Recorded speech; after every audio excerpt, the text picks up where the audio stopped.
तो क्वेश्चन आपके सामने है, आपको इंटीग्रेशन करना है 2 cos x plus 4 sin x plus 3 upon cos x plus 2 sin x plus 3।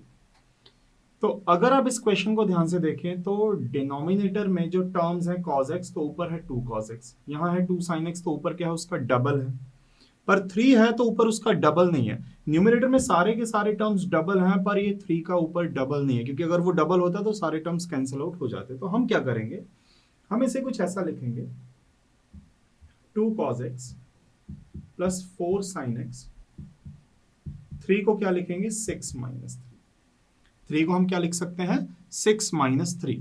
तो अब मैं क्या करूंगा, अपॉन में तो चलिए वही के वही टर्म है cos x plus 2 sin x plus 3। अब देखिए, अगर मैं इतने में से 2 कॉमन ले लूं तो आप कहेंगे कि सर डिनोमिनेटर वाला ही टर्म बन जाएगा। अगर मैंने क्या लिया, अगर मैंने 2 कॉमन लिया तो चलिए 2 कॉमन लेते, तो मेरे पास बचेगा cos x plus 2 sin x plus 3 minus 3, इसके भी अपॉन में हमने क्या लिखा cos x plus 2 sin x plus 3, और इसके भी अपॉन में हमने क्या लिखा cos x plus 2 sin x plus 3। Integration किसके रिस्पेक्ट में, x के रिस्पेक्ट में। x के रिस्पेक्ट में करना है तो हम क्या लगा देते हैं साथ में dx, तो ये तो कैंसिल आउट हो गया। यहां पर मेरे पास बचा हुआ है इंटीग्रेशन ऑफ 2 माइनस 3 अपॉन बाकी पूरा का पूरा term cos x plus 2 sin x plus 3 dx। अब 2 तो कांस्टेंट है, उसका इंटीग्रेशन तो हम डायरेक्ट कर सकते हैं, पर ये जो टर्म है इनका इंटीग्रेशन कैसे किया जाए। जब भी डिनोमिनेटर में cos और sin एक साथ आ रहे हैं तो आप इसे tan की फॉर्म में कन्वर्ट करेंगे। कैसे करेंगे, put tan x by 2 is equal to t, ऐसा हम सब्सटीट्यूशन करेंगे। tan x बाय 2 को अगर मैं t पुट करता हूं तो देखिए डिफरेंशिएशन सॉरी इसको अगर आप डिफरेंशिएट करेंगे तो secant square x by 2, x by 2 का क्या हो जाता है 1 by 2, dx is equal to क्या हो जाएगा dt। ये हमने डिफरेंशिएशन किया tan का सीकेंड स्क्वायर x बाय 2, और आगे x बाय 2 का 1 बाय 2 हो गया, dx is equal to dt। अब हमें इस पूरे को t की फॉर्म में कन्वर्ट करना है, यहाँ x को हमें किसकी फॉर्म में, t की फॉर्म में। तो अब देखिए क्या क्या होगा, सबसे पहले सीकेंड स्क्वायर को हम लिख सकते हैं 1 plus tan square x by 2 और dx is equal to dt। तो मतलब tan तो हमने t माना हुआ है तो ये हो जाएगा 1 by 2 1 plus T square dx is equal to dt। इसका मतलब मैं कह सकता हूं कि मेरे पास जो dx है, जो dx है वो कितना हो जाएगा 2 ऊपर आ जाएगा ट्वाइस ऑफ dt, और अपॉन में क्या आ जाएगा 1 प्लस टी स्क्वायर। ये मेरे पास dx की वैल्यू निकल के आई है जो हमें सब्सटीट्यूट करनी है। अच्छा 2 का जो इंटीग्रेशन है x के रिस्पेक्ट में वो आप डायरेक्टली कर ही देंगे, हम बात कर रहे हैं सिर्फ इतने पार्ट की। अच्छा और आगे अगर मैं बढ़ूं तो अभी cos को मैं क्या लिख सकता हूं, आप जानते हैं cos x is equal to 1 minus tan square x by 2 upon 1 plus tan square x by 2। ये डायरेक्ट फॉर्मूला है, हाफ एंगल फॉर्मूला। तो ये 1 minus T square by 1 plus T square हो गया। वैसे ही sin x को हम क्या लिख सकते हैं, sin x को लिख सकते हैं 2 tan x by 2 upon 1 plus tan square x by 2, क्या हो जाएगा 1 plus tan square x by 2। तो ये हो जाएगा सीधा 2t upon 1 plus T square. ये सब्सटीट्यूशन dx की वैल्यू, cos की वैल्यू, sin की वैल्यू, तो ये सारी की सारी वैल्यू हम यहाँ रखेंगे। पहले 2 का मैं इंटीग्रेशन कर देता हूँ x के रिस्पेक्ट में, तो वो तो डायरेक्टली हमारे पास हो जाएगा। 2 का इंटीग्रेशन x के रिस्पेक्ट में हो गया है ट्वाइस ऑफ x माइनस, अब यहाँ पर 3 मैंने बाहर निकाला कि कांस्टेंट है। अब dx की जगह हम जो वैल्यू रखेंगे क्या रखेंगे 2 dt upon 1 plus T square. इसके बाद cos की जगह जो हम वैल्यू रखेंगे, cos की जगह 1 minus T square upon 1 plus T square. इसके बाद है प्लस 2, साइन की जगह जो वैल्यू रखेंगे वो हम रखेंगे 2t, 2 तो आगे था ही, साइन की जगह फिर से क्या आ जाएगा 2t upon 1 plus T square, और साथ में क्या है प्लस 3। इतना सब हो चुका है। 2x तो मेरे पास है ऑलरेडी इंटीग्रेटेड फॉर्म में है, माइनस 3, 2 भी बाहर आ गया, अब बचा हुआ है dt upon 1 plus T square. बाकी सभी टर्म्स का हम एलसीएम लेंगे तो ये 1 minus T square plus 4t, और 1 प्लस टी स्क्वायर जब इसमें मल्टीप्लाई हो जाएगा तो ये हो जाएगा 3 plus 3t square whole upon 1 plus T square. मैंने एलसीएम ले लिया, जिससे होगा ये 1 plus T square 1 plus T square cancel out हो गया। अब मेरे पास बचा क्या है, मेरे पास बचा है 2x minus 6 integration of dt upon, ये हो जाएगा कितना 3t स्क्वायर और माइनस टी स्क्वायर, तो ये बचेगा सिर्फ ट्वाइस ऑफ टी स्क्वायर। एक मेरे पास है 4t और 3 प्लस 1 ये कितना हो जाएगा 4 हो जाएगा, इतना हो चुका है। इंप्लाइज दैट इंटीग्रेशन क्या हो जाएगा 2x माइनस 6, अगर मैं डिनोमिनेटर में से 2 कॉमन ले लूं, डिनोमिनेटर में से मैंने क्या किया पूरे में से अगर 2 कॉमन ले लिया तो मेरे पास बचा क्या dt upon T square plus 2t plus 2, इतना बचा हुआ है। ये कैंसिल आउट हो जाएगा, यहाँ पे 3 आ जाएगा, तो 2x माइनस 3 dt अपॉन ये जो T square plus 2t plus 2 है, मैंने इसे क्या लिखा, मैंने इसे लिखा T square plus 2t plus 1 plus 1। मैंने 2 को किसमें ब्रेक किया 1 प्लस 1 में ब्रेक किया, जिससे होगा क्या, ये टर्म बन जाएगा अब 2x माइनस 3 dt अपॉन ये जो पूरा का पूरा टर्म है टी स्क्वायर 2t प्लस 1, ये बनेगा हमारे पास t प्लस 1 का होल स्क्वायर, t प्लस 1 का होल स्क्वायर, और साथ में भी क्या बच गया, अभी मेरे पास 1 बचा है, जिसे मैं चाहूं तो 1 का स्क्वायर लिख सकता हूं। अब ये डायरेक्ट फॉर्मूला है जो मैं आपको पहले भी बता चुका हूं, इंटीग्रेशन ऑफ जैसे dt अपॉन अगर कोई फंक्शन है सपोज t के रिस्पेक्ट में कर रहे हो तो टी स्क्वायर प्लस 1 स्क्वायर अगर है तो इसका इंटीग्रेशन डायरेक्टली क्या होता है 1 upon A tan inverse t by a plus c, ये फॉर्मूला होता है। पर यहाँ t की जगह क्या है t प्लस 1, तो कोई इशू नहीं है, 1 a की जगह तो क्या है मेरे पास 1 है ही, तो a की जगह मैं क्या रखूंगा 1। देखिएगा पहले तो मेरे पास है 2x माइनस 3, अब इंटीग्रेशन करेंगे तो 1 अपॉन a, तो 1 अपॉन a मतलब 1 अपॉन 1 tan इनवर्स t की जगह मेरे पास क्या है यहाँ पर t plus 1 tan inverse t plus 1 upon a है 1 प्लस, ये मेरा आंसर है। तो 2x माइनस 3, इसके बाद ये तो कैंसिल आउट हो गया, tan inverse t plus 1 plus c। अब t की जगह हमें क्या सब्स्टिट्यूट करना पड़ेगा, t हमें tan x बाय 2 रखना पड़ेगा, तो मेरे पास आंसर क्या आ जाएगा 2x minus 3 tan inverse of tan x by 2 plus 1 और साथ में प्लस c। तो ये हमारे क्वेश्चन का क्या निकल के आ गया, ये हमारे क्वेश्चन का फाइनल आंसर निकल के आ गया। तो हमने क्या क्या किया, हमने सबसे पहले कॉज और साइन को किसकी फॉर्म में कन्वर्ट किया है tan की फॉर्म में, tan की फॉर्म में कन्वर्ट करने के बाद tan को हमने t सब्स्टिट्यूट किया तो पूरा फंक्शन t की फॉर्म में कन्वर्ट हो गया। फिर सिंप्लीफिकेशन करने के बाद एलसीएम लेने के बाद डिनोमिनेटर में परफेक्ट स्क्वायर बन रहा है, तो x square plus a square वाला फॉर्मूला लगा देंगे जो कि 1 upon A tan inverse t upon ए, अगर x होता तो x अपॉन ए इस फॉर्म में कन्वर्ट हो जाएगा, t की जगह फिर से tan x बाय 2 रख देंगे तो फाइनल आंसर आ जाएगा।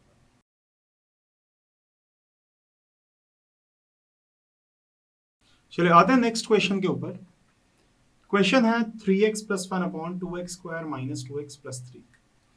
अब ये वो क्वेश्चंस हैं जिन्हें हम डिनोमिनेटर में परफेक्ट स्क्वायर बनाएंगे, जिससे कि हमें 1 upon x square plus a square, x square minus A square या ए स्क्वायर प्लस एक्स स्क्वायर का फॉर्मूला बनेगा। अब किस तरीके से आपको इन क्वेश्चंस को करना है, चलिए एक एक करके स्टडी करते हैं। सबसे पहले मैं न्यूमरेटर को क्या करूंगा, कन्वर्ट करूंगा। किस तरीके से, देखिए ये जो न्यूमरेटर है 3x प्लस 1, मैं इसे क्या लिखूंगा a into differentiation d by dx of denominator, मतलब 2x square minus 2x plus 3 and plus some constant b। मैं न्यूमरेटर को किस तरीके से ब्रेक करूंगा, a into differentiation of denominator plus b, इस तरीके से हम न्यूमरेटर को ब्रेक करेंगे। इससे होगा क्या, पहले तो हम a और b की वैल्यूज कैलकुलेट करते हैं, इससे होगा क्या ये आपको भी समझ में आएगा, हालांकि ये सेम चीजें हम 12th क्लास में कर चुके हैं। डिफरेंशिएशन क्या हो जाएगा इसका डिफरेंशिएशन हो जाएगा 4x minus 2 and plus b। अब अगर ध्यान दिया जाए 3x plus 1 is equal to, ये हो जाएगा 4ax minus 2a plus b। अगर कोफिशिएंट्स को कंपेयर करूं तो यहां पर x का जो कोफिशिएंट है वो 3 है और यहां पर x के आगे क्या है 4a, तो 3 इज इक्वल टू क्या हो जाएगा 4a, implies that a is equal to क्या हो गया मेरे पास 3/4। सबसे पहले हमने क्या किया, हमने यही किया कि जो x का कोफिशिएंट 4a है और यहाँ पर कितना है 3 है, तो हमने कंपेयर करके a की वैल्यू निकाली। अब कांस्टेंट यहाँ पर 1 है, जबकि यहाँ कांस्टेंट है -2a प्लस बी, तो -2a प्लस बी जो मेरे पास कांस्टेंट है उसे मैं किसके बराबर रखूंगा, 1 के बराबर। a की जगह मैंने 3/4 ऑलरेडी कैलकुलेट करके रखा, एम्प्लाइज दैट -2 a की जगह रखा मैंने 3/4 plus b is equal to 1, तो ये हो जाएगा मेरे पास -3/2 plus b is equal to 1, implies that b is equal to क्या हो जाएगा 1 plus 3/2, that is equal to, implies that b is equal to आ गया मेरे पास 5/2। तो अब मेरे पास a की भी वैल्यू आ चुकी है और मेरे पास किसकी वैल्यू आ चुकी है, b की भी वैल्यू निकल के आ गई है। a आ गया और b निकल के आ गया, ये a है और ये b है। अब a और b की वैल्यू अगर मैं 3x प्लस 1 की जगह लिखना चाहूं तो 3x प्लस 1 की जगह मैं क्या लिखूंगा, मैं ये वाला इक्वेशन लिखूंगा जहां मेरे पास a भी है और मेरे पास क्या है, b भी है। तो देखिए न्यूमरेटर जो 3x प्लस 1 था, क्वेश्चन में वापस आते हैं, 3x प्लस 1 की जगह मैं लिखूंगा a मतलब कितना है मेरे पास 3/4 इनटू डिफरेंशिएशन ऑफ डिनोमिनेटर जो कि था 4x माइनस 2 प्लस b की जगह मेरे पास क्या है 5/2, इतना हो चुका। आप अगर इस टर्म को सिंप्लीफाई करेंगे तो आपके पास क्या निकल के आ जाएगा, 3x प्लस 1 निकल के आ जाएगा। आप चाहें तो उसे सिंप्लीफाई करके देख भी सकते हैं। इतना करने के बाद डिनोमिनेटर तो है ही मेरे पास, मैंने न्यूमरेटर को क्या लिखा है, जो न्यूमरेटर था 3x प्लस 1 था, 3x प्लस 1 को मैंने क्या लिखा, इस टर्म के बराबर या फिर इस टर्म के बराबर जहां मेरे पास a और b की वैल्यू मैंने कैलकुलेट करी है, और डिनोमिनेटर मेरे पास है ही 2x स्क्वायर माइनस 2x है और साथ में क्या है प्लस 3 और इनटू में dx है। इतना हो चुका है सवाल। दोनों टर्म्स को आप सेपरेट कीजिए, हो जाएगा 3/4 integration of 4x minus 2 upon में denominator 2x square minus 2x plus 3, then मेरे पास है प्लस 5/2, ऊपर हो जाएगा dx आप यहां पर भी लगा दीजिए, divided by 2x square minus 2x plus 3। इतना हो चुका है हमारे पास। तो ऐसा क्यों किया हमने डिफरेंशिएशन न्यूमरेटर का, सॉरी डिनोमिनेटर का डिफरेंशिएशन न्यूमरेटर में इसलिए लेके आए कि जैसे ही हम इसे t पुट करें तो ऊपर हमें dt मिल जाए, इसलिए हमने इतनी मेहनत करी है। क्योंकि अगर आप इसे डायरेक्टली t पुट करेंगे तो न्यूमरेटर में dt आपको नहीं मिल पाता, पर जब हमने उसका डिफरेंशिएशन ऊपर बुला लिया है तो हम अगर इसे t पुट करेंगे तो ऊपर dt मिल जाएगा। देखिए बात को समझिए, मैं ये कह रहा हूं कि अगर इस वाले पार्ट में मैंने ये पहला वाला पार्ट जो है 3/4 integration of 4x minus 2 upon 2x square minus 2x plus 3 जो है ये जो पार्ट है, और dx, फर्स्ट पार्ट को मैं लिख रहा हूं, सेकंड पार्ट को हम सिंप्लीफाई करेंगे। अगर मैंने denominator put 2x square minus 2x plus 3 is equal to t, तो हो जाएगा 4x minus 2 dx is equal to dt। तो मेरे पास जो न्यूमरेटर है वो डायरेक्टली मिल जाएगा, इसीलिए मैं इसका डिफरेंशिएशन, डिनोमिनेटर का डिफरेंशिएशन ऊपर लेकर आया हूं कि इसे मैं t पुट करूं तो डायरेक्टली क्या हो जाए मेरे पास dt। तो देखिए 3/4 तो है ही, न्यूमरेटर सीधा सीधा हो जाएगा मेरे पास dt, और अपॉन में क्या हो जाएगा, इस पूरे को तो हमने t पुट कर ही दिया, तो इसका इंटीग्रेशन हो चुका है बेझिझक 3/4 1/t का इंटीग्रेशन होता है log of t। log of t का मतलब क्या हो जाएगा, t की जगह हमने सब्स्टिट्यूशन किया है, मेरे पास निकल के आ गया 3/4 log ऑफ क्या, पूरा का पूरा डिनोमिनेटर जो कि है 2x square minus 2x plus 3। इतना हो चुका, ये हमारा फर्स्ट पार्ट हो चुका है। फर्स्ट पार्ट का इंटीग्रेशन हमने कर दिया है, हालांकि साथ में c लगेगा, वो हम पूरे क्वेश्चन के बाद एंड में लगा देंगे। अब इसके बाद आते हैं सेकेंड पार्ट का इंटीग्रेशन, जो कि थोड़ा और कॉम्प्लिकेटेड होने वाला है। इसे हमें परफेक्ट स्क्वायर बनाना है, और आप जानते हैं कि परफेक्ट स्क्वायर बनाने के लिए मेरे पास क्या है, ये है 5/2 dx अपॉन में है 2x स्क्वायर माइनस 2x है और साथ में क्या है प्लस 3। ये है, पहले तो आपको x स्क्वायर का कोफिशिएंट 1 बनाना है। सबसे पहला काम, जब भी आप डिनोमिनेटर को परफेक्ट स्क्वायर बनाना चाहेंगे तो पहले x स्क्वायर का कोफिशिएंट 1 होना चाहिए, जिसके लिए हमें 2 कॉमन लेना पड़ेगा। तो 2 कॉमन लेंगे, पहले से 2 है, एक और 2 आ जाएगा तो बाहर तो हो गया 4 हो गया, 2 कॉमन आके मल्टीप्लाई हो गया, dx अपॉन 2 कॉमन ले चुका हूं तो ये x स्क्वायर हो जाएगा, इधर माइनस x हो जाएगा और ये हो जाएगा प्लस 3/2, क्योंकि आपने 2 कॉमन ले लिया है। 2 अगर होता तो 2 कॉमन आ जाता, पर 2 नहीं है तो अपॉन में 2 लगाना पड़ेगा। इतना हो चुका। अब इस इक्वेशन को परफेक्ट स्क्वायर बनाने का तरीका ये है कि आपको क्या करना है, half the coefficient of x का होल स्क्वायर आपको क्या करना है, प्लस और माइनस करना है। परफेक्ट स्क्वायर बनाने का ये मेथड है। ये बुक्स में बहुत ही कम आपको देखने को मिलता है, इस तरीके से लिख के कम दिया जाता है, तो आप इसको डायरेक्टली याद रखेंगे कि परफेक्ट स्क्वायर बनाने का तरीका क्या है कि एक्स का जो भी कोफिशिएंट है उसका हाफ करिए, उसका स्क्वायर करिए, और वही आपको प्लस भी करना है और वही आपको माइनस भी करना है। तो आप कहेंगे सर एक्स का कोफिशिएंट तो कुछ नहीं है, 1 है, तो 1 का हाफ क्या हो जाएगा, 1/2, उसका स्क्वायर क्या हो जाएगा 1/4, तो आपको प्लस 1/4 और माइनस 1/4 कर देना है यहां पर।